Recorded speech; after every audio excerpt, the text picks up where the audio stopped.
you out with security, right? Like they would escort you out. They would say, there is no way in this world that you, my friend, are walking into that bank vault where we keep all of our money and liquid assets for all of our members. Like, it wouldn't happen. But inside of your dealership, what happens?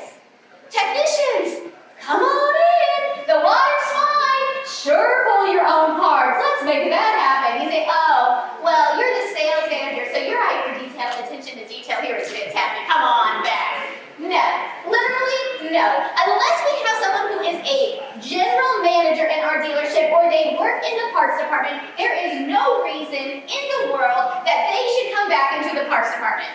There it is, mic drop, we can go away. Like, that's it. There's no reason they should come back into the parts department because what is the greatest disruptor of your parts inventory in your dealership? What is the single greatest disruptor? There's one thing. Lost inventory. Lost inventory, but who is our single greatest disruptor? Owners and technicians. Technician. Owners probably. You're probably right. Owners too.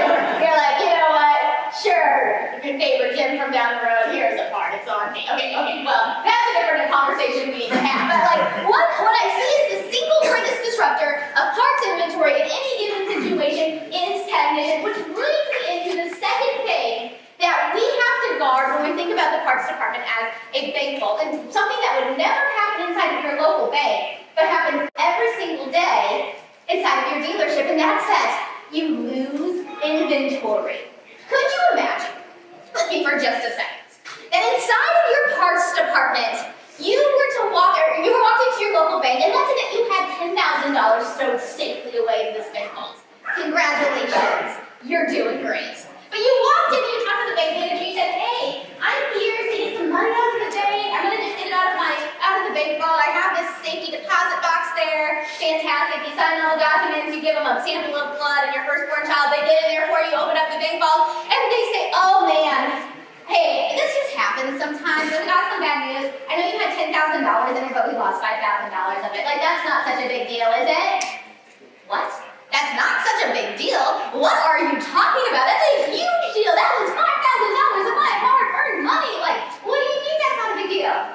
But what happens every single day inside of your parts department if you don't have a parts process? We just lose it. It's just gone. Technicians are the greatest disruptor of our inventory in the parts department. So the very first thing I would do if I were in your shoes when I go home is I would make it very clear to technicians that they are no longer pulling their own parts. You say, but Sarah, what if they need parts? Well, we're going to put a process in place to make sure that they get their parts. You know, we did this study a few years ago, and I'm sure these numbers have changed dramatically since we did this about 5 years ago, but we were curious. If a technician were to look up and pull their own parts, not accounting for lost parts, just simply letting them look up and pull their own parts, what kind of labor money, dollars produced, we would have lost? And you know what the statistic is, what we found out? This was assuming an $80 an hour labor rate. If technicians look up and pull their own parts, we're losing $18,000 a year in lost labor per technician who pulls up their own parts. And that's with an $80 an hour labor rate.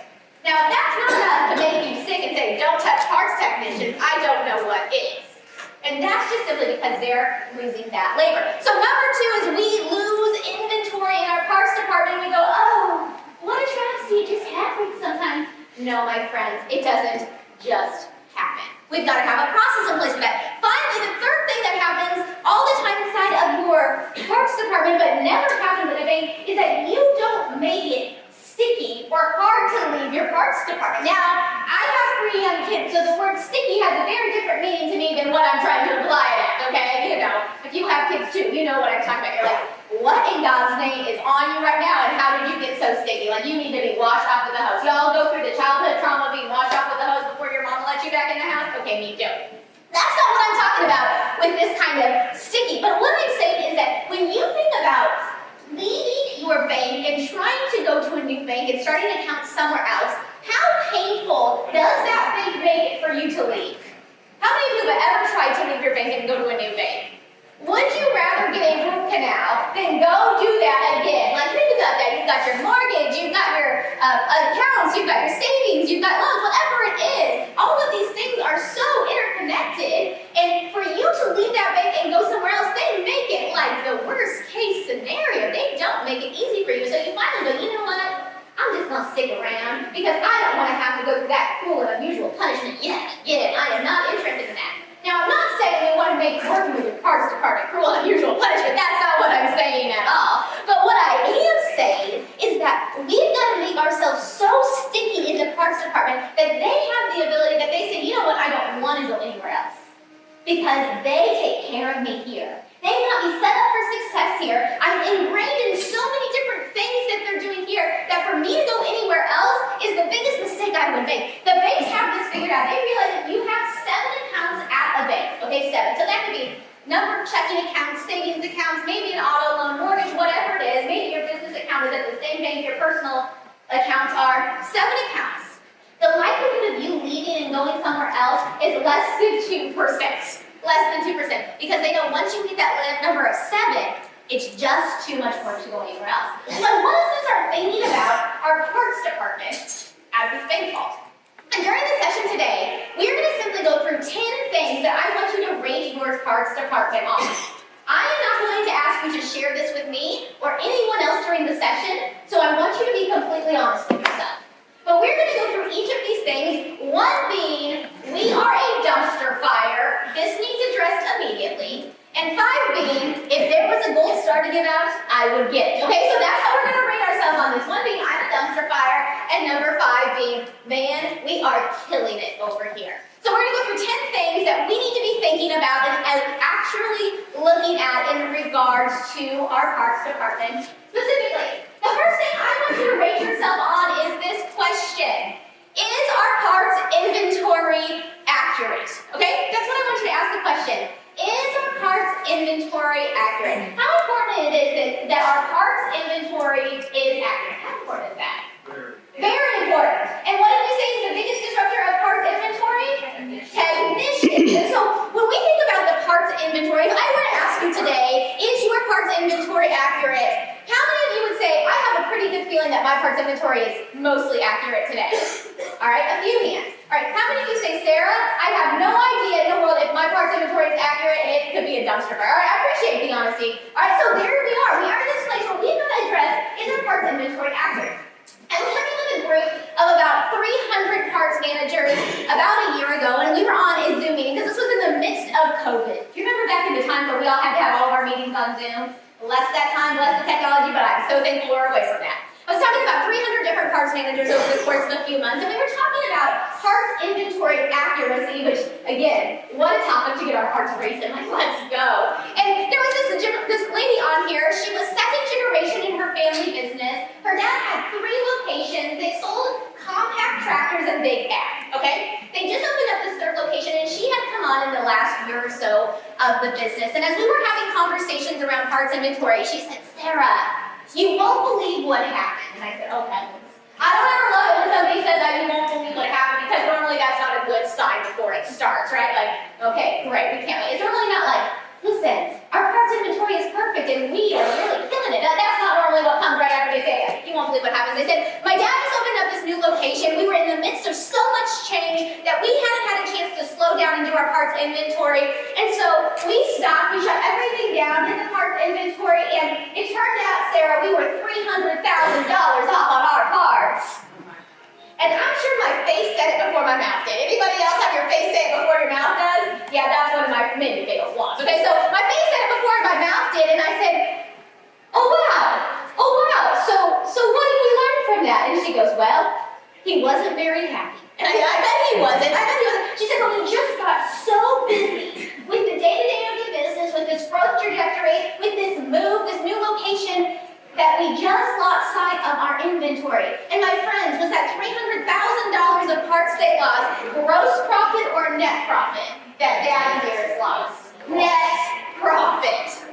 They had already paid for the parts, and this was money that should have been in Daddy Dearest's pocket, and he was not a happy person. And so what did I say to her? I said, here's the deal. As we go forward, we need a new plan for our parts inventory. When we talk about a new plan for our parts inventory, what I'm pushing you towards, and what I'm going to encourage you to think through, is moving to what we call a cyclical inventory count. How many of you are familiar with cyclical inventory counts? How many of you feel like I'm speaking a foreign language right now? I could be speaking Chinese, Japanese, or even, I don't know. All I know in Spanish is like margarita. So that's like about all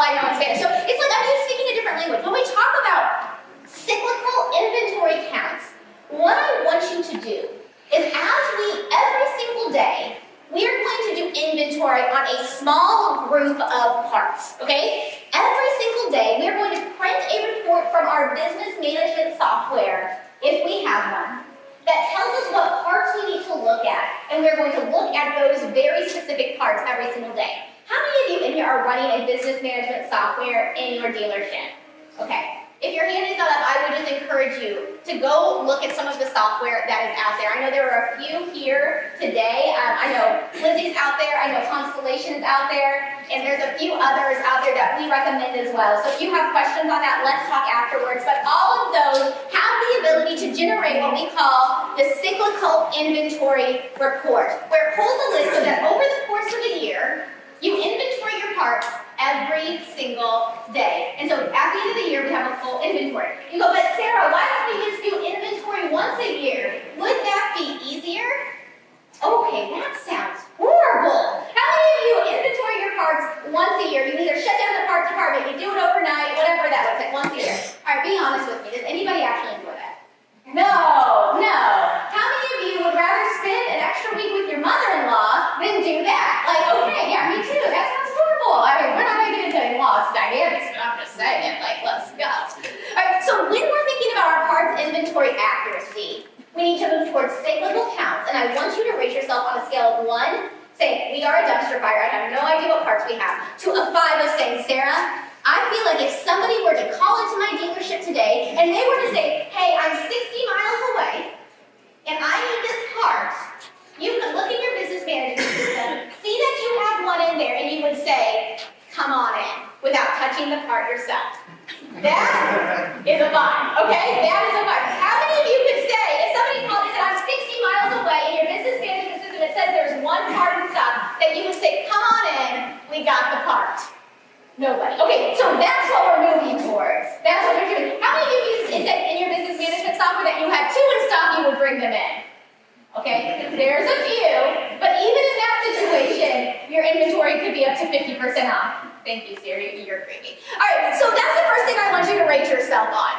The second thing, is your counter clean and your end caps maximized? When you walk up to your parts counter, does it look like you were the most charitable giver to all the candy bar things that are ever offered in this world? That should not be what your parts counter looks like. Your parts counter is what we would call lakefront real estate, okay? Your parts counter is what typically greets the majority of your customers, and we need it to look pristine and like it gets the most attention out of anything. And specifically, how are your end caps? On a scale of 1 to 5, rate your end caps in your counter. Is your counter clean enough that your mama would be proud of it, is the question. Would she come in and say, no, you need to clean this up? Or would she say, man, that's looking good?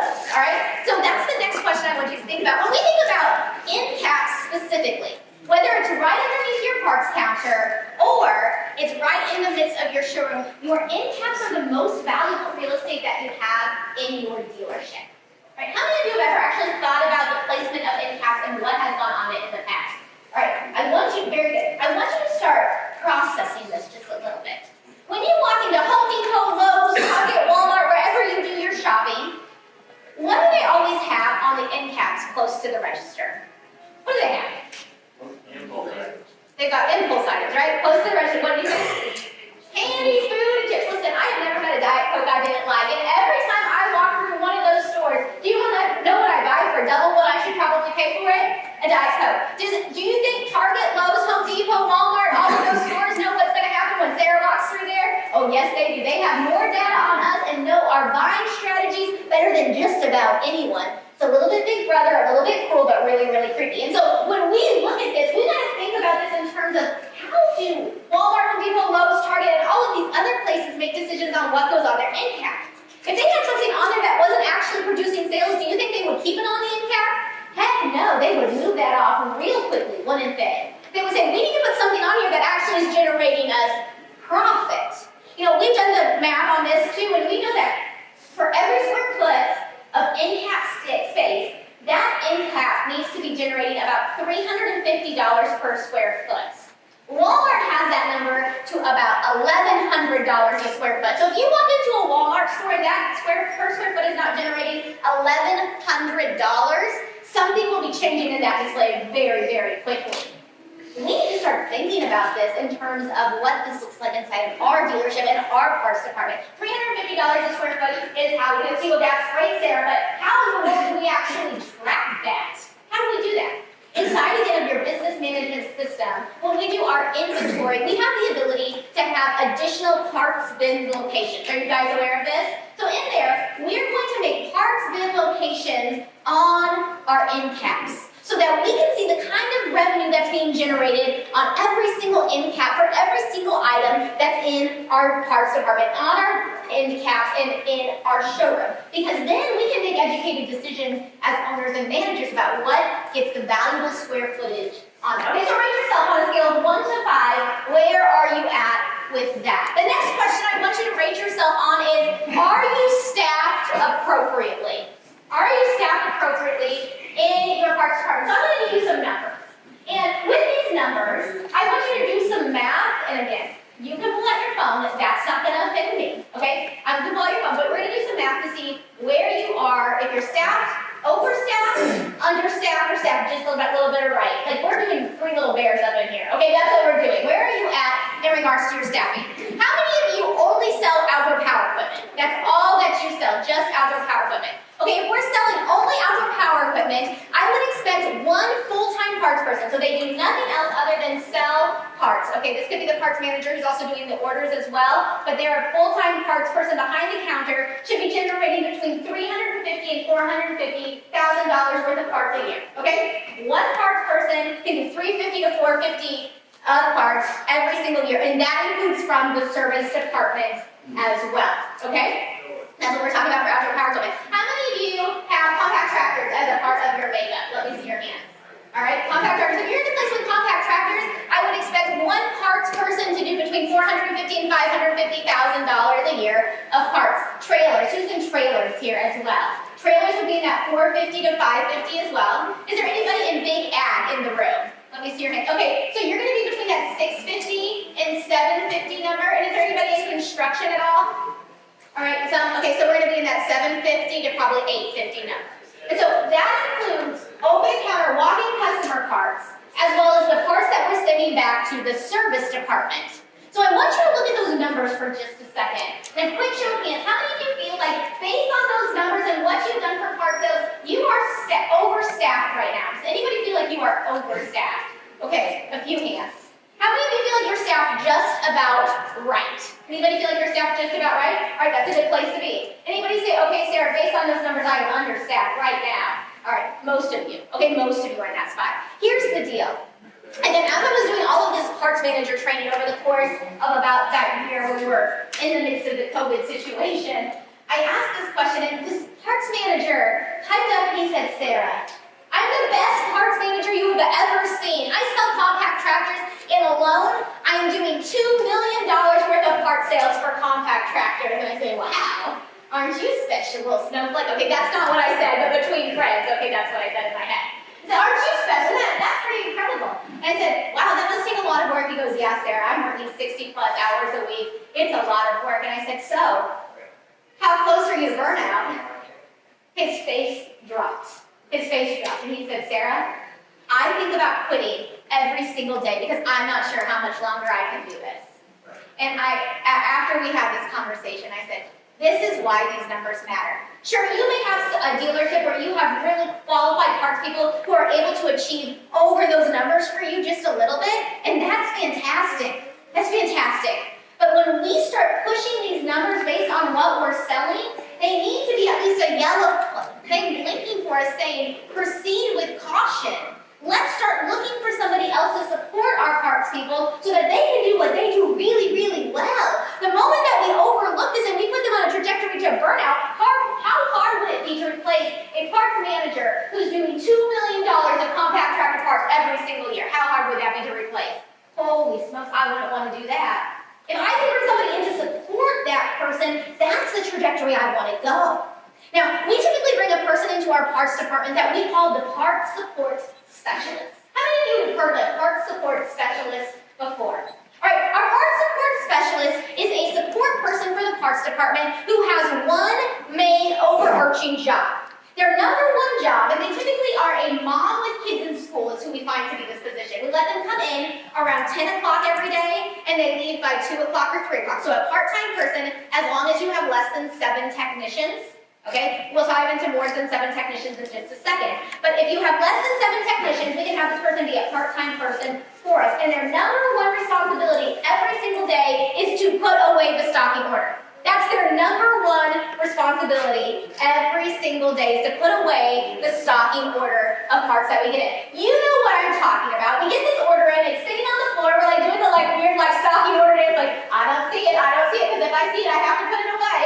Don't lie, you guys do that too, right? Like, you do that too. The moment the person who sees it has to put it away, so then it just gets real weird. So we bring this part support specialist in, and her first priority typically is to make sure the stocking order is put away. The second thing that she does every day is she pulls the parts that the technicians are going to need for the next day. That's the second thing she does. And then finally, she provides support at the parts counter for someone who just basically needs to be checked out of the parts counter. She's not necessarily pulling parts, having the conversations around parts, but simply going to make sure that we get the person checked out. Because I'm sure at your dealership too, you have Mr. Smith who comes into the dealership, right? You've got Mr. Smith. He's in his late 80s, early 90s, and he has made one big trip today, that was to your dealership to get an oil filter. Do you know who I'm talking about? And so Mr. Smith comes in, you've got your best parts person who's working with Mr. Smith, while you have an entire line of people behind Mr. Smith who's sitting here trying to get their parts, but Mr. Smith would love to just take a few minutes and debrief you on his most loved riding tractor that he's had for 20 years, and that's special. And so we're in this really weird situation, and so we get through this, we got Mr. Smith and his oil filter, and we're like, okay, Mr. Smith, and he's like, but wait, I've got a decision to make. Am I going to use cash? Am I going to use a personal check? Or am I going to use one of those evil credit cards? What am I going to make? And you're like, oh my gosh, I have my best parts person tied up with Mr. Smith, and he's trying to make a decision. Well, I've got a lot of people out the door waiting for parts. How do we handle this? Our parts support specialist is the person who helps check out customers when we need that extra set of hands. So in this moment, this is how we start opening up some of the capacity for other parts people. Does that make sense? We let that person do some of the things that our other parts people would have to do so that they can be focused on doing what they do really good, which is being a really good parts person. The other thing about this parts support specialist that I love is the fact that this person will be our next parts person. They're our parts person in training, because how do you learn how to be a good parts person? How do you do that? You look up parts, touch parts, and put parts away? Is that how we do it? And so what are we training this person to do? Look up parts, touch parts, put parts away. So when this person comes and says their kids are a little bit older and she's hoping that maybe there's some more hours that she could utilize at the dealership, before you start jumping up and down with glee and say, I've been waiting for this moment forever, you say, yeah, I'm sure we can work something out. Because you have been training this person to be in this position for a long time. We always say our goal is to hire low and grow into who we need them to be. And this is a perfect example of this. In the parts department, we hire low with a parts support specialist, and we grow them into who we need them to be. Now, how many of you here have less than 7 technicians in your dealership? Quick show of hands. All right, so for the majority of you, this part-time position is all that we're going to need, a low-level person that we can grow. Now, how many of you have more than 7 technicians in your dealership? Now, if we've got more than 7 in our dealership, I would encourage you to think about this person as a full-time person for your dealership. They would work right alongside the service manager in the service department, and it would take them more of a full-time position to be able to pull the parts for 7 technicians, as well as focus on the stocking order, and then provide the support to the front, with helping to check out. The next thing, I want you to rate yourself on a scale of 1 to 5 as we have all of the pricing on all parts displays. As you think about your parts right now, how many of you feel confident that you could write a 5 for that? I've got all of the parts pricing done in my showroom. No one. Okay, no one. So here's what I want you to think about. We've got to have pricing on our parts, because if there is no price on something, what does that mean? Not for sale. It's not for sale. Have you all done this before? You've walked into a store before, you pick something up, you're like, okay, I'm done. This is exciting. I love this. This is what I'm going to get. And then there's no price on it. How many of you have ever put something back down because there was no price on it? Yeah, me too. How many of you have mustered up the courage and walked over to the person at the line, the whole entire line of the sales guy, counter, stood in line to simply ask the question, how much is this? Have you guys done that too? Sure. But what's our default? It's not for sale, it doesn't have a price on it. So when we think about merchandising and retailing in our showroom, we've got to have prices on everything. Now, it can be a generalized price for a series of things. Let's say we've got a bunch of oil on a shelf. We don't need every single one to have a price on it, but we need to have it on the shelf that all of these are X amount of dollars. Now, one of the things I get often is they go, Sarah, that's great, but like, as we do this, what about price updates? Have y'all been part of price updates lately? Like you're like every 30 seconds I turn around and I get price updates, and it seems like my business management software is charging me for all of them. That's fantastic, right? Okay, some of you know, some of you got that software. That's fantastic. Love that for you. All right, so when this happens with the price update, there is technology we can use that will automatically do that. So some supermarkets are using that, but there are price tags that you can put on so it automatically adjusts it based upon your pricing update. So that's something we can think about. The other thing that we know is that if we have something we need to move and we have a price on it, one of the most effective ways to move something really quickly out of our parts inventory with a price on it is getting those little cardboard bins. Do you know what I'm talking about? They have them at the end of the aisle on Home Depot or Lowe's, and putting it up there with a giant sticker that has a handwritten number on it.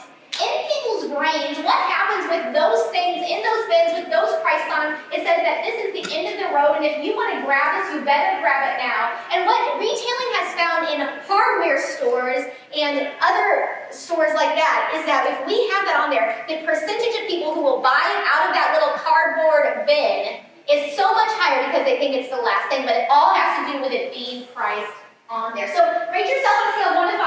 How are you doing on your parts pricing on your displays? Okay, the next one on a scale of 1 to 10. Are you upselling and cross-selling in your parts department? Okay, great, Sarah. That's exciting, but I don't actually know what upselling and cross-selling is. So why don't you tell me? Well, I'm glad you asked. As we think about upselling and cross-selling, I always say upselling and cross-selling is happening to you all day, every day. You just may not realize it's happening to you all day, every day. How many of you have gone through the Golden Arches and got yourself or your children a good old meal from the Golden Arches before? Our friendly McDonald's. I don't care where you are in the world. If you didn't raise your hand, you're lying to me. But we love, in Kansas City, McDonald's. We love McDonald's. And I have 3 kids, and so I'm just going to be clear. As a parent, my children have eaten their fair share of chicken nuggets from McDonald's. Like, those Happy Meals are no joke. Like, they are no joke. They bring happiness for all of us. Okay, all of us. And so we've gone through McDonald's a number of times, and my favorite thing to get at McDonald's is a quarter pounder with cheese. Like, my goodness, so good. Right? A quarter pounder with cheese is my thing to get at McDonald's. So I drive through McDonald's, I get my kids all the Happy Meals so that we can just continue on with our day. And when I order my quarter pounder with cheese, what do they say to me at McDonald's? You want fries. You want fries with that, right? Or they might even say, would you like to make that a large or a meal, right? Would you like to make that a meal? They're saying, Sarah, people like you who came into McDonald's to buy a quarter pounder with cheese, which is the right choice at McDonald's, have a better experience when they leave with fries and a Diet Coke. Can we all agree? Life's better when we got a Diet Coke in our hand. Okay, so we leave with fries and a Diet Coke. It's a better experience. Do you know what they just did to you? They cross-sold you. They said, people who came in with this had a better experience if you had X, Y, and Z. What at your parts counter could you cross-sell? If somebody came in and asked for an oil filter, what could you say? People who come in and ask for an oil filter also have a better experience if they leave with oil. Look at that. You are winners. You're catching on real quick. There's a number of things that you can simply say, hey, if you come and ask me for this, you are going to have everything you need if you actually leave with this. How much more does it cost for you to actually ask somebody if they want to leave with oil, with the oil filter? $0, right? How much margin can you make if you ask somebody if they want to leave with oil and the oil filter? A huge amount of margin because they don't have to come back in. It doesn't take any extra work really on your part, no other employee time, and it starts increasing that profitability of the parts department really quick. That's what we've got to focus on. There's again a small little company outside of Seattle called Amazon, and Amazon has this figured out. They've got this figured out to such a thing that over 30% of the business on Amazon.com comes from cross-selling on their website. 30%. How many of you have ever gone through Amazon before and you have put something in your cart and then underneath of it it says, you who bought 47 pounds of beef jerky had a better experience when they left with fishing poles, some beer, and a tote bag to go with it. All right, you're like, Sarah, how did you know my Amazon order? That's a little bit personal. Okay, no, I'm sorry. But 30% of Amazon.com's billions of dollars of business come from simply saying people like you who bought this, bought X, Y, or Z. Now, the other flip side of this is what we're going to talk about, upselling. Okay, upselling is when we go through McDonald's and we order a large Diet Coke and they say to you, or you order a medium Diet Coke and they say, would you like to make that a large? Or they used to say before they got sued into oblivion, would you like to supersize that? Right? That's what they say. Yeah, we all remember that. Way to go, McDonald's. And so what they're doing there is saying for a little bit of extra money, you can have a much better experience with this product. That same thing holds true in your parts department too. Would you agree? How many of you know the difference between aftermarket and OEM parts? Can we all agree that an aftermarket oil filter and an OEM oil filter have a difference in filtration? There's a difference in filtration. Does it cost a little bit more money to get an OEM oil filter versus an aftermarket oil filter? Is there a reason that we would spend a little bit of extra money on an OEM versus an aftermarket? Yes, there is. But your customers don't necessarily know that. And so when we're looking at this upselling opportunity, this is an education piece as well. Another really easy upsell is that inside of your service department, if we wanted to sell more batteries, how many of you have ever had somebody come in and say, I want the cheapest battery you have? Somebody ever come in and say that? Yeah, all the time. And is there a better way? Is it a better investment for them if they buy a little bit of a better battery? Absolutely, all day long. That, my friends, is upselling. So rate yourself on a scale of 1 to 5. We are upselling and cross-selling in our parts department. And the next thing I want you to rate yourself on is, do you know your fill rate out of stocking inventory? How many of you go, Sarah, I don't even know what that means, so no, I don't know what that is, okay? All right, there's a few hands. Thank you for your honesty. Your fill rate out of stocking inventory tells you what percentage of the time somebody walks up to your parts counter and leaves with the part that they need. Okay, that's what the fill rate out of stocking inventory is. What percentage of the time does somebody walk up to your parts counter and leave with the part that they need? What do you think our fill rate out of stocking inventory to be? 70% cut it? 85. This. What do you say? 85. 85, what do you say? 80 or better. Okay, you expect most of your manufacturers, now again, over the last few years, it's been a little bit weird with parts inventory, but most of your manufacturers run between 90 and 95% fill rate out of stocking inventory. If you need something, 90 to 95% of the time, they can get it to you. What makes us think that it's okay for us to have anything less than 90, 95% for our customers too? I'm going to push you and challenge you to say, move to that point where we have 90 to 95% of the parts that we need. Now, we do this by having what we call a shallow but wide parts inventory. We just have a few of every part that we need on the thing, so we're not actually adding any dollars to our parts inventory, but we're building out the SKUs so we have more SKUs in our parts inventory. Does that make sense? So instead of going narrow and deep, we're going shallow and wide so that we have less parts, but we also have a better SKU of parts. So to figure out the fill rate out of stocking inventory, here's what you're going to do. You're going to take your total parts sold. For this example, we have $100,000 of total parts sold. Then we're going to subtract our lost sales, emergency orders, and special orders from that number.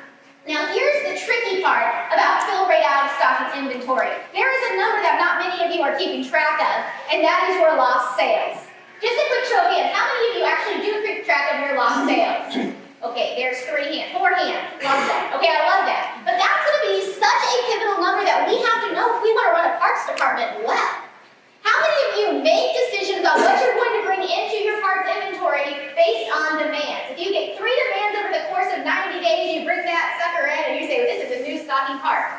How do you keep track of that? How do you make that decision if we're not tracking lost sales? If somebody comes up and says, hey, do you have this oil filter in stock? I don't know, that's a bad example, but you have this part in stock. And you say, no, we don't. They go, okay, I'm just going to go online and get it. That's fine, I'm going to go get it online. You go, wow. Why does everybody shop online? They can't see you first if you didn't have it. That's why they're going online. I would encourage you, so we're going to take this lost sales, special emergency orders, and we're going to subtract it from that total parts sold. Then we're going to redivide it by our total parts sold. Our fill rate out of stocking inventory for this example is 81%. If we want to increase our fill rate out of stock and inventory, we don't necessarily need to add more dollars to our parts department, but what we need to do is make sure that we have just a few of each part in stock, but we have a wide skew of parts in stock. That's the strategy for that, okay? The next thing we need to look at is, do we actually have a pricing strategy in place? One of the easiest ways to make money really quickly in your parts department in a way that's not illegal, moral, unethical, or life-threatening, because my mom always said if it's one of those things, we're not doing it, okay? So as long as it's not one of those things, the easiest way that we can generate really quick money really fast and improve our margins in our parts department is by adding an extra 5% at a minimum on all the parts that we're selling through the service department. Is anybody adding an extra percentage on the parts you're selling through your service department right now? All right, I'm just curious, what percentage are you guys at? Just shout out some numbers for me. 65 over cost. 65 over cost, okay, so on your service department. Service. Okay, what else do we have over here? What percentage are you doing on your service? 5 over, okay? 30% over? Okay, you're a hero. Thank you, welcome to America, I love that. Okay, what about, yes, what do you have for yours? 5%. All right, I would just say, it costs you more to sell a part to the service department than it does to a counter customer. Would you agree? I want you to think about it for just a second. Somebody comes into the service department, and they need to buy a part through the service department. What kind of extra cost do we have involved in that? First, we have to have somebody go look at the unit, communicate to the parts department on what kind of parts we were going to need. Then the parts manager or someone at the parts counter had to look up the part. They then had to come out with a quote for the part in many situations. Then it went back to the service manager, who then had to reach out to the customer and ask for approval on the part, who then said yes or no, and then it went back to the parts department so that we could pull the part. Finally, we had to pay someone, our service support specialist, who then took it back to the parts department so the technician could put the part on the unit. Now, what happens when somebody walks in to get a part? They've provided some of the labor for you, right? They walk in from their vehicle, walk into the parts counter, they come in with the make, model, and serial number, right? No, that was a joke. Okay, that was a joke. Listen, you can't do too many jokes with the parts department, but that was one of them. Okay, so they come in, and they at least provide their name so you can look them up in their system, and we can start the discovery method to figure out what part they actually need. You then give them the part, go get the part, give them the part, check them out, and they go on their merry way with the part. Okay, so help me understand how it doesn't cost more in labor for us to sell a part to someone through the service department. We're going to add an extra 5% at a minimum on all of the parts that we sell through the service department. Now, to do this, you can do this one of two ways. The first way is if you have business management software, most of them have a button in there that you simply click and it adds that extra 5% on all the parts that you're selling. All right, that is the easiest way. If you have a business management system that does it, look into that tomorrow. Every single one, simply click the button and magically you've got this extra percentage. The other way is if you don't have that kind of flexibility, we're going to raise the price of all of the parts up by 5%, and when somebody comes to the counter, what do? We give them a 5% discount. All right, so that's the second way we can do this. All right, I want you to rate yourself on a scale of 1 to 5. We have defined customer discounts. How many of you right now have those defined customer discounts in your parts department? All right, how many of you are giving customer discounts in your parts department in general? All right, how many of you say, Sarah, we don't do that, we like our money too much? Okay, all right, respect to all of you. No discounts for you. No, okay, here's the deal. There are certain times where it is valid to give customers their discounts, okay? I would agree that if we've got a really big commercial group who buys a lot of parts from you over the course of a year, I'm not opposed adamantly to giving discounts, but I am opposed to not standardized discounts. That's what I'm opposed to. And I'm also opposed to the fact that anybody can give discounts. No, my friends, not anybody can give discounts. We were working with a dealership down in the Mississippi area, and they kept going, man, our margins are just falling short. And Bob was working with this dealership for a dealer success group program, and he said, let's dive into this. Why is it that our margins are consistently about 3% lower than where they need to be? So they started walking through this, and he said, hey, who at your parts counter can give discounts? And he said, well, everybody. I said, well, here's the deal. For the next 30 days, the only person who can give a discount at the parts counter is the parts manager. And you know what happened over the course of those next 30 days? Their parts margins went up to 3% that we were missing. Your parts discounts have to be consistent and clear, and the expectation has to be set. And I'm going to push it one step further. While I love parts discounts, I think one of the best things you can do in the parts department is actually not give parts discounts at the time of purchase. One of the best things I've seen to create a sticky parts department, and again, not literally but figuratively, where it's really hard for people to go anywhere else, is that instead of doing parts discounts at the time of purchase, what we're going to do is say, hey, over the course of this year, I'm going to give you a 2% discount if you're going to hit X amount of parts. I don't care what your number is. You need to find one that's right for you. But I'm going to give you this X amount of discount, but instead of giving it to you when you buy it, what I'm going to do is I'm going to put this in a separate account, and then on December 1st, you, owner of this landscape crew, you, owner of this municipality, you, owner of this golf course, are going to get a check from me. And this check is going to be for that 2% of all of the parts that you spent over the course of the year. And they go, wow, that's pretty cool. Because what happens typically at the end of December every single year? Anything happen? Christmas. Okay, Christmas. And so all of the money they spent with you buying parts from you, which you would have already paid out in anyways in their discount, goes to fund their family Christmas. Who is the hero in this situation? You are. So it's doing the same amount of money, it's with the same type of discount, but it's just changing the way we look at it slightly. So rate yourself, what being dumpster fire, 5 being gold stars do you have to find customer discounts? The next one, our freight account is positive. When you look at your parts department, how is your freight account doing? Are you positive? Or let me see a quick show of hands. How many of you have a positive freight account right now? Oh, this is just truth time. How many of you have a negative freight account? How many of you have no idea where your freight account is? Okay, there it is. All right, thank you. Thank you very much. This is something we need to know. This is something we need to know. Where is your freight account is? Now, here's the deal. Our freight account is not necessarily supposed to be a profit maker in our dealership. Would you agree? It's also not supposed to be something that we lose money on. Would you agree? Our freight account should be neutral, if not just a tiny bit positive to help us offset costs. That's our goal, is we want a neutral freight account. And so with that, when we order parts, special order parts or emergency order parts for customers, do we need to charge a little bit in regards to freight? Yes, we do. Now you can do this a number of ways. The first thing you could do is just say that you have a standard freight number for all orders under a certain amount of weight. That's one way you can do it. For most of our dealers, that's between about right under $10 per order per part, up to about $15. Again, depending on the weight. We have this all broken out in our dealer toolbox for you too. So based on weight, what things to expect on your freight. The other thing you can do, we had a dealership who, 3 locations, they were walking through this and they said, Sarah, Bob, they were working with Bob on this, and they said, Bob, here's the deal. I don't feel like I can charge my customers shipping and freight on my parts. We go, okay, well, why not? He goes, I just don't feel like I can ask that of my customers. Their freight account at the moment, when this was happening, was $60,000 in the hole. 60 grand. Cool. And so we said, well, here's the deal. We've got to address this. How we address this is up to you. We can either start charging freight, or we can start increasing your parts costs to help offset the freight if that's not something you want to do. And they said, that's what we want to do. So they were doing a huge amount of parts. So they were a big construction dealer. They were doing a huge amount of parts. So we simply raised the parts by 1%. 1%. All the parts got raised by 1%. And over the course of that next year, it offset the cost that would have been in the freight account. How you do this is up to you. You can either charge customers a little more for the shipping and handling. And listen, I don't know what handling is specifically, but it's clearly very expensive, right? Like, it's clearly very expensive. Or you can sit here and say, we're going to raise the price of our parts by maybe 1% or 2% so that you can keep that freight account cost neutral. How you do that is up to you. The one thing I would say is if you raise the cost of all of your parts, here's what I want you to keep in mind. I want you to keep in mind the fact that we have to make sure that the person in accounting knows that we are not just raising parts 1 or 2% for the sake of raising parts 1 or 2%.